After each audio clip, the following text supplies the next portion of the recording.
Ryan Reynolds here from Mint Mobile. I don't know if you knew this, but anyone can get the same premium wireless for $15 a month plan that I've been enjoying. It's not just for celebrities. So do like I did and have one of your assistants switch you to Mint Mobile today. I'm told it's super easy to do at mintmobile.com/switch. Upfront payment of $45 for 3-month plan, equivalent to $15 per month required. Intro rate first 3 months only, then full price plan options available. Taxes and fees extra. See full terms at mintmobile.com. Have I Got News for You is back for another season. Roy Wood Jr., Amber Ruffin, and Michael Ian Black are finding the funny in the week's biggest stories. Have I Got News for You, Saturday at 9 on CNN, and stream next day on Max.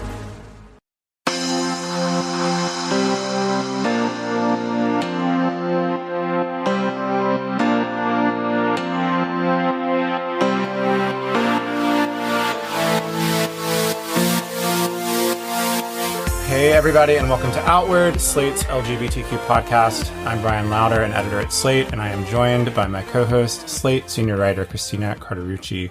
Hey Christina, how you holding up? Hi Bryan. How you holding up? I'm all right. I'm here. I'm queer, and that's the best we can hope for. That is the best. That is definitely the best we can hope for right now. So we've got an important show for you all today. ACLU lawyer Chase Strangio, who you've probably seen in the news a lot recently and who you may remember from a previous show last spring, will be back with us to discuss the Trump administration's ongoing attacks against trans Americans and the legal challenges Chase and his colleagues are leveling in response. You'll want to hear this because while things are definitely dark right now, those lawsuits are already beginning to bear some hopeful fruit. But first, Christina, I wanted to discuss a little bit of breaking news with you. The day before we're recording this, on February 13th, word spread that the National Park Service had erased all references to the words transgender and queer from the web pages of the Stonewall National Monument. That's the site of the 1969 riots against police harassment in New York City that are credited with galvanizing the gay rights movement. President Obama made that area an official monument during his second term. And as I'm sure most listeners will know, trans women of color like Martha P. Johnson and Sylvia Rivera were integral to those protests, alongside queers of all stripes. So this is a real affront to history to erase trans people from this monument in particular. And it's obviously yet another capitulation to Trump's apparently illegal gender ideology executive orders that, among many other damaging impacts, some of which we're going to talk about with Chase, have been driving the wholesale erasure of trans people across governmental websites and materials. But this instance at Stonewall seems to be hitting different. If my feeds are any indication, people are extremely pissed about this, as am I. Christina, I wanted to know why you think this feels particularly upsetting or maybe a little different from, hitting Control F delete on other government websites. I mean, I think I don't feel like I have any ownership over like the State Department's advisory website on travel, which is another place where they used to say like, advisory for LGBT travelers. Now it says LGB. But Stonewall is a place and a concept also, I want to say, that a lot of queer people feel ownership over. And it's something, a part of history that, like you said, was only recognized by the federal government in this monumental way, no pun intended, pretty recently. Yeah. So to see it degraded in this way, and that's really what it is. I mean, the sight of the acronym LGB or LGBTQ is so jarring. The T has been part of this acronym for, I think, 30 plus years. And the acronym without the T has become this transphobic dog whistle where if you're not part of the community, maybe you might overlook it or like not really understand the significance. But if you're in the know, it's really disturbing to see that acronym. Yeah, just LGB suggests like you're trans exclusive. Mm-hmm. Right. And so to degrade the Stonewall Monument with that modified acronym is really an affront to our identity and our history. And it's just not true. It's a false recounting of history, Yeah. Like you said, I mean, the people who led the Stonewall Rebellion included famously, drag kings, trans women, gender nonconforming people of all sorts. In fact, the police raids that provoked the riots often involved arresting people for wearing clothing items that were thought to be inappropriate for their sex. Yeah. So to erase trans and gender nonconforming people from that narrative feels really personal in a way that some of these other things don't. I mean, what do you think? Yeah, no, I think you really got it. I mean, it is personal, and it is just, it's again, a lot of these websites that have been altered are sort of like, I don't know, it's like, it's nice to be included. We should be included, but it's not. It's about other things that aren't necessarily about us specifically, if that makes sense. Like you said, travel guidance and that kind of thing. Whereas this is a factual, historical like situation that has been made physical, right? It is a physical location in the world. It is arguably the center of pride, certainly the center of pride in New York City, but also arguably the world. I mean, people, call it Christopher Street Day in other countries because they're thinking of that specific space in New York City and Greenwich Village. And that's why Pride Month is June. Right? So I think it really feels like a direct attack at like our sort of hearts and souls in a way, and our history. There's one good thing though that I was thinking about, which is that this is physical space, right? It is highly accessible. It is basically a public park. And the Stonewall Inn, which is the bar that's still there, is itself a private business. So I think there are any number of queer guerrilla artists, owners of that bar maybe, that could make sure, repeatedly sure perhaps, that trans people in history are not actually erased from the premises. I don't know if we can do anything about websites and those materials. And there's also a visitor center there that I imagine is going to have to be edited, like the wall text is going to have to be changed. I don't think it has been yet, but it may be. But, there are ways that we as a community could come in and edit back. And I really hope we do that because it's our place. And I think, we can't really let this stand. I love that call to action. And I mean, for legal reasons, I'm sure it's not a real call to action, but that's suggestion. A suggestion. And actually this, just to tease my gay agenda item, that plays into what I'm going to recommend as well. So I'm really happy that you mentioned that. All right, listeners, if you have any news stories or questions about this moment that you would like to hear us cover, like the Stonewall Monument issue we just talked about, there's so much news right now, right? Like, so there's a lot we could cover. We're a weekly show. We can't cover everything, but we would love to hear from you about what you need more information about, what you're concerned about, what you want to hear on the show. So please reach out to us at outwardpodcast@slate.com. We're always accessible there, and we've got a lot to navigate in the coming months and years. So again, reach out to us at outwardpodcast@slate.com and let us know what we should be covering. All right, after a short break, we will be back with Chase Strangio. Stay with us.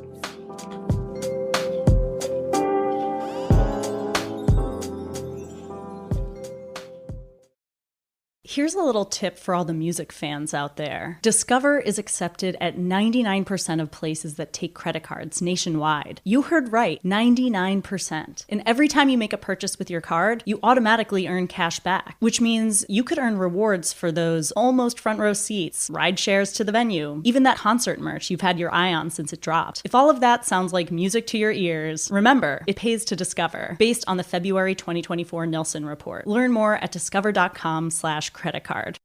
Imagine what's possible when learning doesn't get in the way of life. At Capella University, our game-changing FlexPath learning format lets you set your own deadlines so you can learn at a time and pace that works for you. It's an education you can tailor to your schedule. That means you don't have to put your life on hold to pursue your professional goals.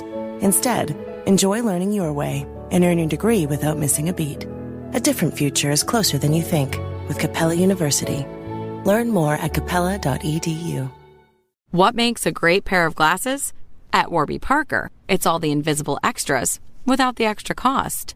Their designer quality frames start at $95, including prescription lenses, plus scratch-resistant, smudge-resistant, and anti-reflective coatings, and UV protection, and free adjustments for life. To find your next pair of glasses, sunglasses, or contact lenses, or to find the Warby Parker store nearest you, head over to warbyparker.com. That's warbyparker.com.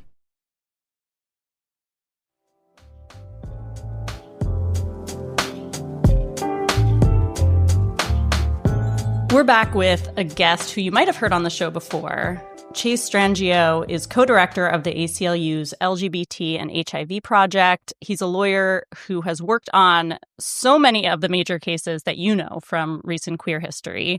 Obergefell v. Hodges on same-sex marriage, the case of Amy Stevens on employment discrimination. And in December, he argued before the Supreme Court in U.S. v. Skermeti, making the case against Tennessee's ban on gender-affirming care for trans youth. We're thrilled to have Chase back on the show. Thank you so much for being here, Chase. Thank you for having me. Happy to be here in conversation with you both. So I want to start with a little bit of sort of breaking news. As we're recording right now, it's noon on Valentine's Day. There is a protest happening at the Stonewall National Monument over the National Park Service's deletion of references to trans people from their websites and materials. Christina and I talked about this at the top of the show. We're going to dive into your legal work in just a second, but by way of getting some historical context maybe for this moment, I wanted to ask for your reaction to this because I saw on your Instagram stories last night that you were drawing parallels between this and the Nazi burning of early trans research at the Magnus Hirschfeld Institute in 1933. And I thought you made a really interesting and troubling point about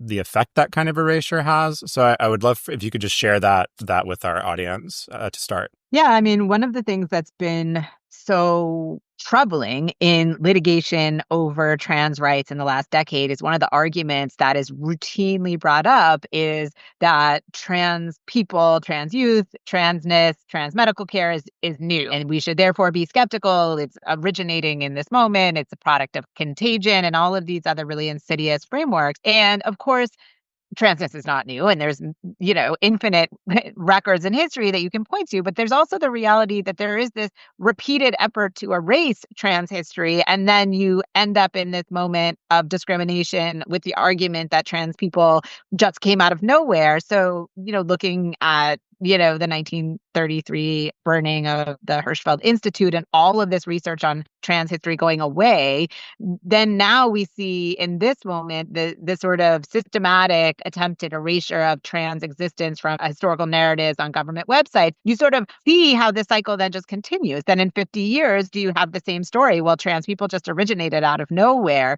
because if you could systematically erase the history, then you can continue to pretend in your discriminatory actions by the government in particular that it's a new population. And so it's chilling and haunting and should really give people pause. So I want to talk about some of the other things that the Trump administration has been doing, all of these executive orders coming out of the White House. One of them is the directive that federal IDs like passports have to be labeled with the gender assigned, I think, at conception, not even at birth, but at conception. And you're suing the administration over that. What is the status of that lawsuit, and what's the argument that you're making? Yeah, so that policy comes from the State Department out of the president's day one inauguration day directive, in essence, demanding discrimination against trans people across the federal government. So in that executive order, which, I think quite disturbingly, he names the Defending Women from Gender Ideology executive order. It's very important that we look at how they're crafting their executive orders and then push back on the structures that they're adopting.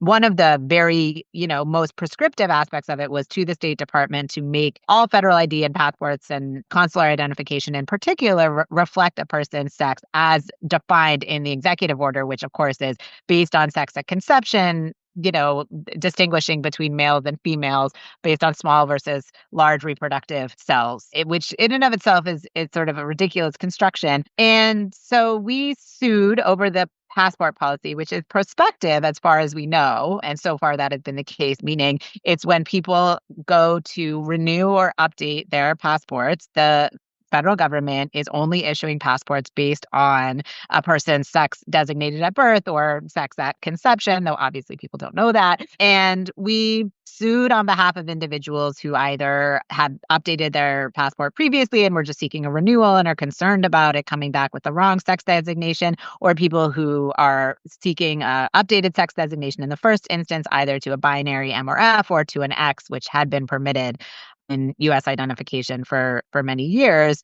And the arguments we're raising are both constitutional and statutory in nature. The main constitutional arguments are, in essence, that this is a form of discrimination against trans people, as well as a form of sex discrimination, violates the Equal Protection Clause, that it infringes people's right to privacy because it forces disclosure of one's sex assigned at birth, which for many people will also, potentially expose them to danger, humiliation, harassment, and that it infringes people's fundamental right to travel by, in essence, only issuing useless documents that people can't actually move through the world with, and as well as claims under the Administrative Procedure Act, because there are requirements when agencies take certain actions. They have to follow certain procedures. And as has been consistent across the Trump administration, they have defied all of the procedures required and sought, almost universally to just expand the power of the president without following any of the constitutional and statutory guidelines for how change can happen under law. And so we're bringing all of those claims. We filed the lawsuit. We are imminently going to file for preliminary relief while the lawsuit makes its way through the courts. And it will still be a while before there's relief for people. And this is just one of the many things that people are living with under this administration that is causing,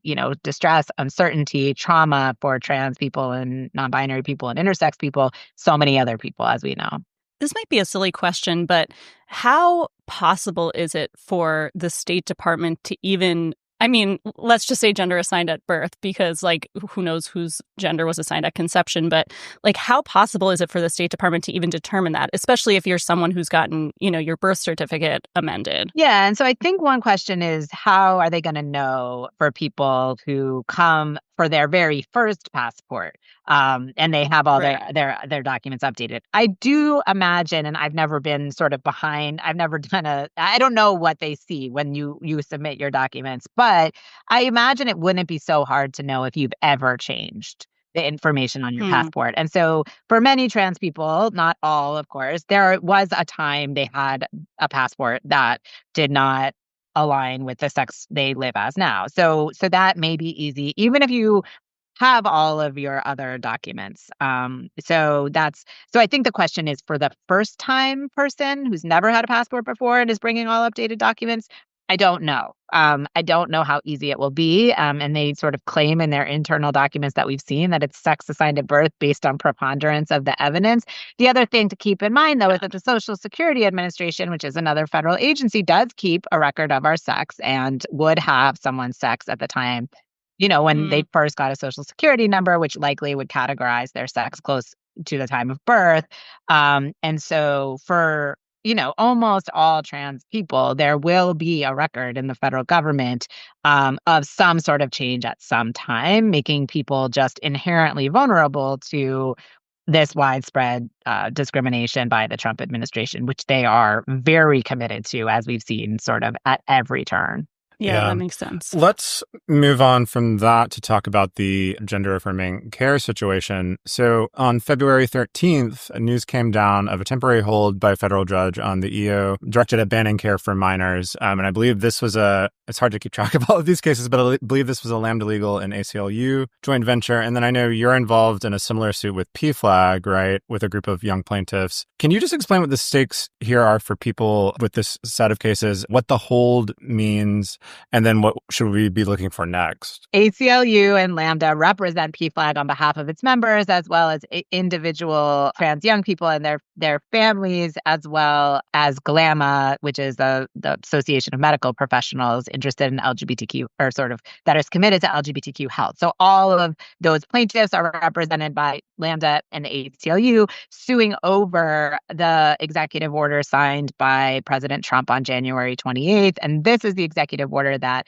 tried to do a lot of things, but in essence, implement through executive action a nationwide ban of sorts, or sort of in effect, of gender-affirming medical care for people under the age of 19. And the most immediate effect of that order, shortly after the 28th, was the hospital shutting down care for individuals, because the executive order, as many of President Trump's executive orders, attempts to unilaterally threaten federal grant funding to institutions that provide gender-affirming medical care. So this is also, of course, happening against the backdrop of all sorts of other litigation over other grant revocation or freezes by the federal government. But this one was particular to medical institutions that were providing gender-affirming medical care to people under 19. And there's a few sort of important things to note here. The first wasn't under 18, it was under 19. So you ended up having 18-year-olds who had very specifically waited until the age of majority so that they could consent to their own care, so that they could finally access things like top surgery, so that they could consent to their own hormone treatment, all of a sudden having their medical treatment cut off, even though they are legal adults in the state where they live. And so that was very, devastating and alarming for people and for individuals who were living in states with bans, except for Alabama. Those bans all go up to 18, waiting until they were 18 so they could restart care at home in their state, now having this federal ban coming in and reaching, care across the country for people under 19. So that's the first thing. And then the second thing is that this threat of sort of the pulling of federal funds was not sort of how we think about restrictions on federal funding prior to this administration was, restrictions on how you could use the money from the federal government. What the administration was doing here was, in essence, holding a gun to the head of these hospitals and other institutions saying, it doesn't matter how you use the federal money, but if you provide this care at all via any funding stream, you lose all of your federal funding. That is an untenable position for many medical institutions. And so they were then, in essence, forced to choose between providing care to anyone and providing care to trans people. And so you saw hospitals, unfortunately, complying in advance, even though no funding was actually withdrawn. But the threat was very immediate. And within, first hours and then within a week, care across the country was being shut down. So we sued in the federal court in Maryland, seeking to block the enforcement of that provision, which had caused the hospitals to shut down care. We got an order from the bench, from the federal judge on the 13th, in essence saying that the plaintiffs have a likelihood that they're going to succeed. There is a nationwide restraining order against the administration enforcing that provision. And thankfully, we already started to see some care resuming as a result of that order. Now, it's only in effect for 14 days, and we're moving quickly for longer forms of relief, continuing to argue both that this type of action violates the individual constitutional rights of these trans individuals as well as their parents, but that also it just exceeds the president's authority under the Constitution to add his own restrictions on previously allocated funds by Congress. And that's in essence what he's doing, is sort of intruding into the role of the legislative branch and claiming a broader power for the executive. And so we raise those claims as well. This idea of complying in advance, I mean, that's something that we saw among a lot of medical providers around abortion, too. And of course, across the country, we've seen hospitals and medical providers making decisions not to provide life-saving miscarriage care that has cost people their lives because of these sort of conservative interpretations of the law, overly conservative, in my opinion, interpretations of the law. As a lawyer, I mean, these hospitals and care facilities that sort of stopped in advance because of, I guess, fear of litigation or withdrawal of funding. Do you think that's an appropriate interpretation? Do you think they were right to do that? Did that make sense to you? I think at the end of the day, I want to sort of first and foremost lay the blame on the Trump administration because they were, putting these institutions in impossible positions. And the providers, by and large, were themselves in crisis, trying to figure out how to care for their patients. Hospitals as institutions, I think, are overly risk averse.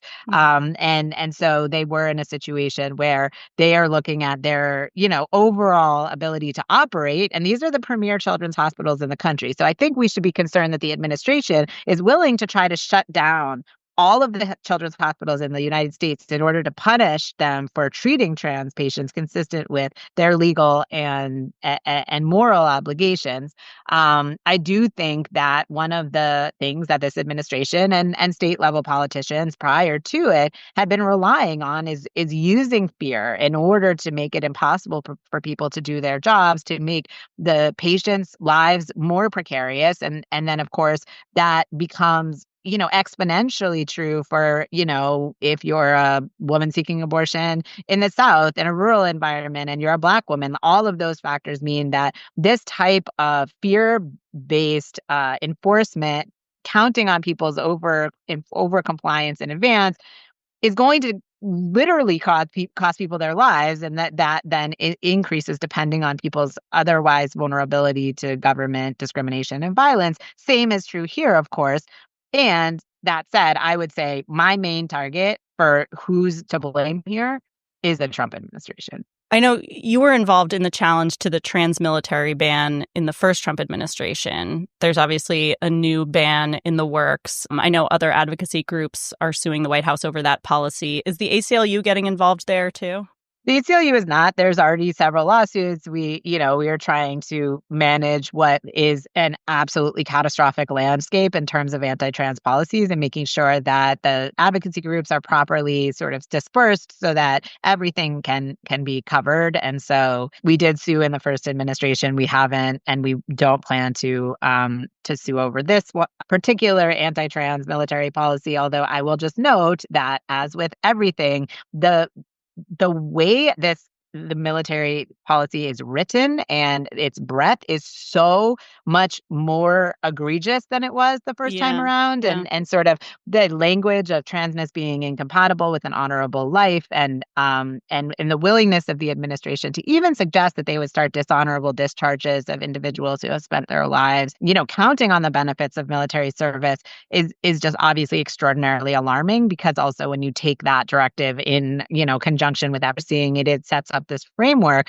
for the wholesale assault on trans life that we're seeing. And it is very different than in both tenor and scope than what we saw in the first Trump administration. Yeah, I think that's a really important thing to point out, because that language of transness as sort of inherently untrustworthy, I think would also set up for discrimination in like government employment. Talking to trans feds right now who are like, it seems like that could then be applied to us. So in thinking of all of these lawsuits that are moving forward, I think one of the things that's really unmooring right now is the idea that the Supreme Court just seems to be pretty much willing to do whatever Trump wants. I'm thinking of, the decision that came down last year where they said the president can't be prosecuted for the things that he does as president.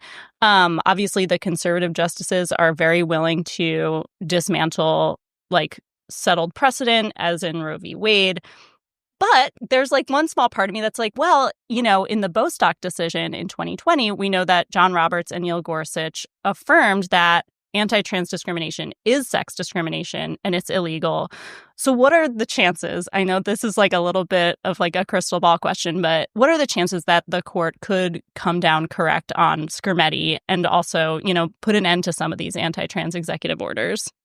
Yeah, I think this is the big question right now. There's Skrmetti, and then there's also sort of how long will the courts be a stop to what we're seeing and from the executive branch, when we're seeing from the president. And so, sort of to respond to the first part of your question, obviously it was very alarming, I think, for many people to get the immunity decision at the end of last term. And sort of it raises questions about to what extent is this Supreme Court going to be the proper stop on executive encroachments into individual constitutional rights beyond the executive power. And I think people are very fearful of two things. One is that the court doesn't, step in and stop these actions that are lawless, power-grabbing actions.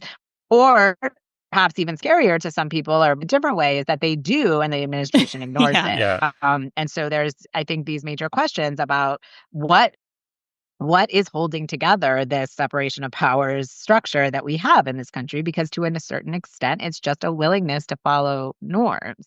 So I think that's looming.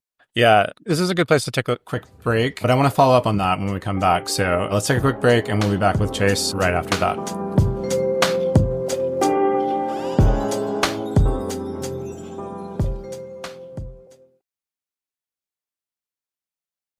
Moms, tired of overthinking every decision around what's best for your kids? Stop.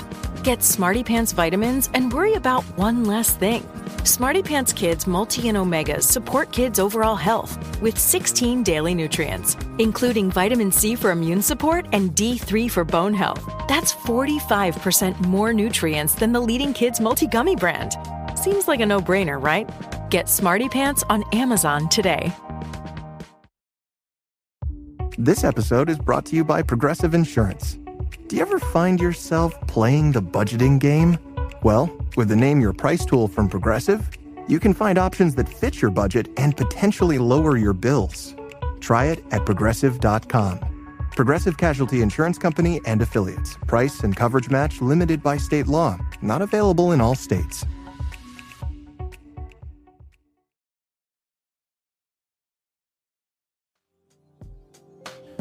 All right, we are back. Chase, you just started to get into this, but truly the thing that's keeping me up at night right now is this sort of Andrew Jackson theory, which Vice President Vance has been pretty actively pushing. And it basically says, so what if the courts decide against these EOs and policies?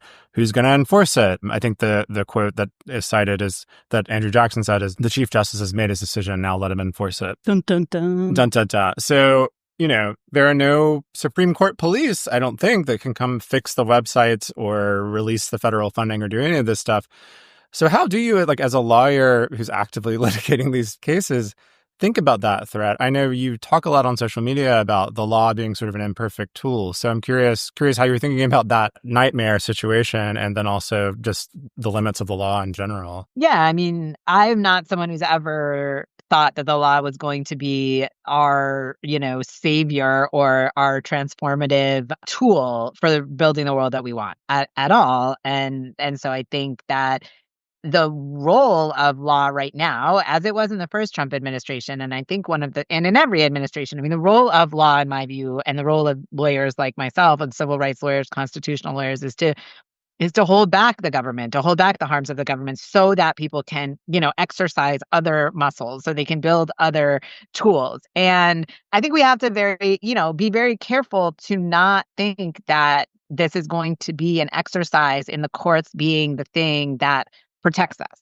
And one of my big concerns about the first Trump administration was that in the first 6 months to a year, there was this sense that lawyers will save us. That it's like there was the stop to the Muslim ban originally, but ultimately that lost at the Supreme Court. There was the stop to the trans military ban at first, but that too lost in the end. And so they got more savvy. And I think what happens is if we allow those initial legal wins, as we're seeing right now, there have been many injunctions to these executive actions that can't,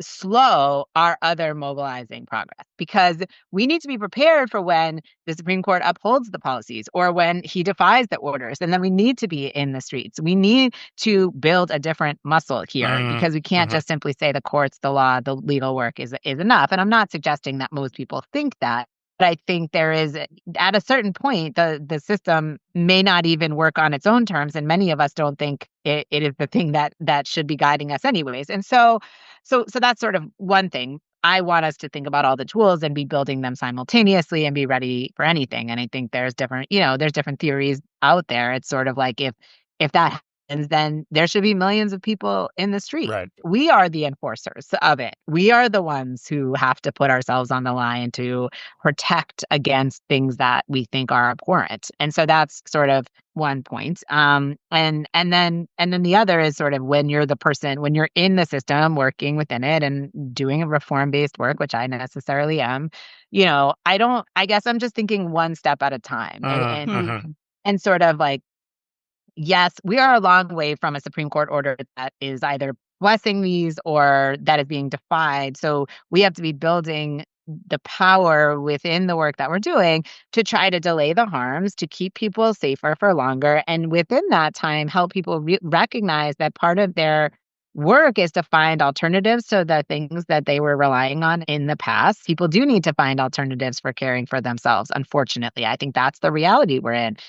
I mean, trans people I know who are my age and older, so 42 and older, are like, they have 5 backup plans. And I think that is, I do think people should, without being overly paranoid, be realistic and strategic. And so that, I think, is the way that we prepare for those moments, because the more we have our needs met by caring for each other, the more we're going to be equipped to fight back against whatever is coming.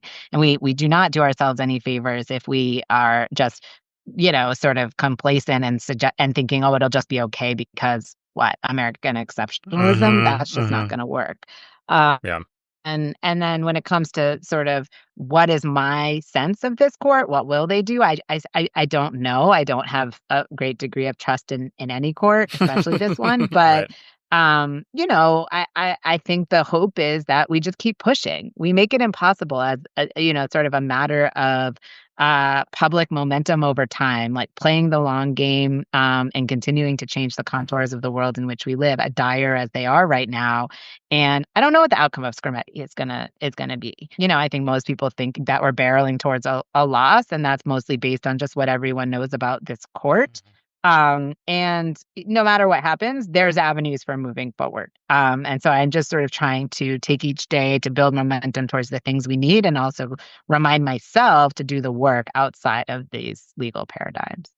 Yeah, I appreciate hearing this from you as somebody who's a leader in this like kind of massive American institution, because I see here another of the many parallels with abortion access, where for a long time, and still like a lot of the funding goes to these massive organizations like Planned Parenthood that bring a lot of the legal cases at the expense sometimes of small abortion funds that are now the way that a lot of people are able to access care, especially people who have to travel out of their own states and communities to get care. And so I feel like it's really smart to be thinking at this point about how do both things happen at once? How are there ways to build infrastructure for people to get care no matter what happens in the courts and no matter what happens in state legislatures? Because it's moving forward no matter what. And, I think obviously it shines a spotlight on the barriers to care that exist even when things are quote unquote legal. But yeah, like the time I agree to think about that is now, and to build that infrastructure is now, or it was probably like 10, 15 years ago. But, but we live now, and that's what we got to be doing. Yeah. You're talking about, the need to be in the streets. I feel like a part of that is changing the public debate. And I think we've seen in some recent sobering and disturbing polls that the anti-trans movement has succeeded in shifting public opinion in a lot of ways on a lot of issues, where people, used to be supportive of, let's say, trans people serving in the military. I think like 70% of people were supportive of it a few years ago, and now it's more like 50-something%. You posted on Instagram a few days ago about this idea of the quote unquote transgender debate, which is a phrase that, politicians, some media outlets will use never on outward. No. But, we see like we talked on the show about Meta, which recently decided to allow transphobic hate speech on Facebook and Instagram with the excuse that, well, transness or there is like this transgender debate and it's a political debate and we have to allow that debate on our platforms. What do you say to kind of counter that contention that trans people constitute the subject of legitimate public debate? It's so insidious and it's repeated so much. And, I would just like to ask people, what is the transgender debate? Like, what is, I think we really have to ask people what that means, because it's very loaded, and anything that is actually being asked could be phrased in many other ways. And so my frustration is sort of twofold. I mean, the first is that, it begs the question in the sense that I think the fundamental question is, should you debate something related to someone's existence? And if you frame it as what is the transgender debate, you've accepted the premise that you should. So that's sort of my my first order critique. And then my second order critique is that it really obscures what's going on. And ultimately, all of these questions are really about, to what extent do people want there to be broader cultural, discursive, and legal notions of how one can embody sex. And if you ask the questions in those ways, a larger group of people necessarily have to think about their own stakes in both the question and the answer. And I think that by avoiding that, what I think of as the true question, because you can't actually excise trans people from lots of legal protections without harming cis women in particular. But, because the question is not asked that way, people don't feel implicated in it when they don't think that it goes beyond, can a trans person participate in sports?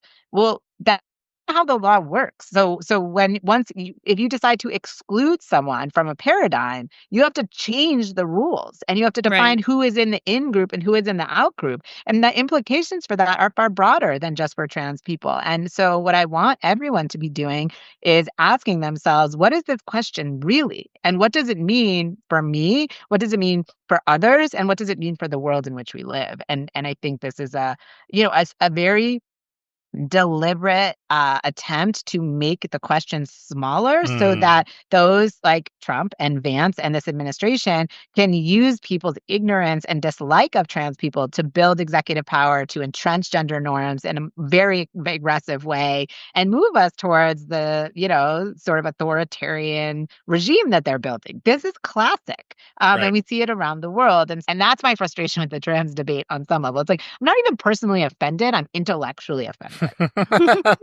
And that's what I think is so powerful also about the also very solid legal argument that this is literally sex discrimination. Like, if you boil it down to like, okay, well, what clothes do you have to wear to be seen as a woman? Like if like somebody who thinks that, a trans bathroom ban is like gonna magically keep bathrooms safe for cis women. Like, have you experienced being like a butch cis woman going into a women's bathroom? Like, you're opening the door for all manner of people to be harassed. And I think it's such a clarifying way to put that. Yeah. It's always so, so baffling to me when I'm like, well, then how are you going to enforce and conceptualize this paradigm in a way that only trans people are harmed? I mean, and again, I don't think if you could, that would be ethical or lawful, but it's just also impossible. Because at the end of the day, there's no way to police the way trans people can live in the world without policing the lines of manhood and womanhood. And that is going to affect everyone. And we know that to be true. If you stop and think about it for 15 seconds. And so I just want people to be a little more discerning here. Yeah, I just also wanted to add to that because I saw the post that Christina was referencing in her question. And another thing you pointed out there that I think is just always good for everyone, all of our listeners and us to think about is this also implies like that there is an appropriate number of trans people like in the world, right? And like, what is that number? And like, what, how many is too many? How many is too few? And that when you really think about that, it's a very strange and troubling question. So I just wanted our listeners to sort of chew on that a little bit too. Chase, we're running up on time, so maybe this is a good place to kind of wrap up. A lot of people feel obviously very overwhelmed right now with the speed and cruelty of these executive orders, and especially after the last 5 years with all the anti-trans laws, the hundreds of millions of dollars in political ads that the Trump campaign put out there. We're living through a really intense backlash. But we also know that a lot has changed for the better for trans people in the past 20 years, and that can't be undone by a president or a political movement. So how do you think about those things? What can't they touch? Yeah, I mean, I think that's such an important thing, to remember. Talking about this with someone this morning, which is that as terrible and as terrifying as things are, we, whether it's us as individuals or we as communities, are going to keep moving forward. And we are going to keep, constituting and reconstituting our imagination, our idea of what's possible. And, when I started being a lawyer, law student in 2007, there was a lot of these policies were the policies that we were living with then, but not only that, that was all people could imagine, this idea that you needed to have genital surgery to update identifications, that you could never get healthcare through an insurance system, that you were always sort of navigating these extra legal means to survive. And now we are navigating that in a sense that it is totally and completely unjust, that with a larger group of people who are demanding something different, and just a growing sense of possibility. And that cannot be taken away. And, I was thinking today in New York City, as you noted earlier, that there is a protest at Stonewall about the erasure of trans people from the Parks Service website and the monument from the federal government. And then there's also a protest at City Hall about ICE at a And both of these realities were things that I was, sort of hugely invested in 2007, 2008, when ICE was in Rikers, when we were mobilizing against that, and also when we were continually pushing back the marriage equality movement about the repeated erasure of trans people. And so I'm not saying it's just like those times. It is insidious in a more terrifying way.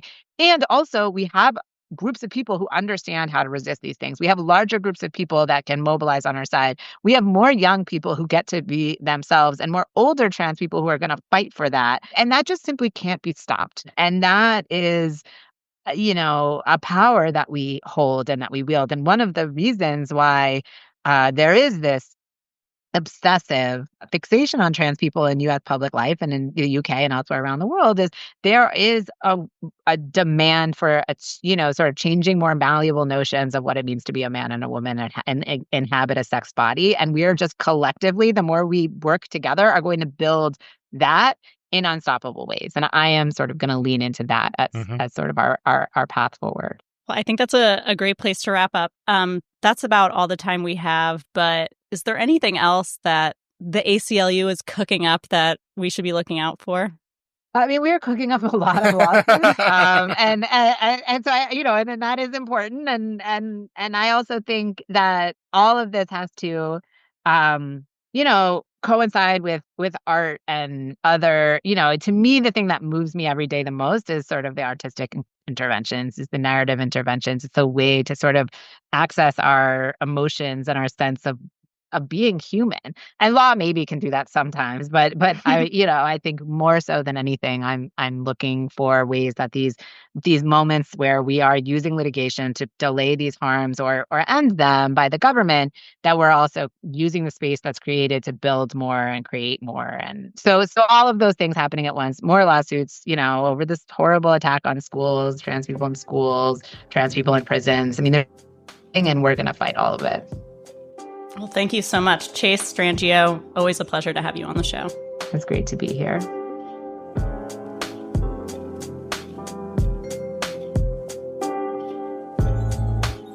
That's it for our main show today, but there's always more Outward over in the Slate Plus feed. This week, Bryan and I will update the gay agenda.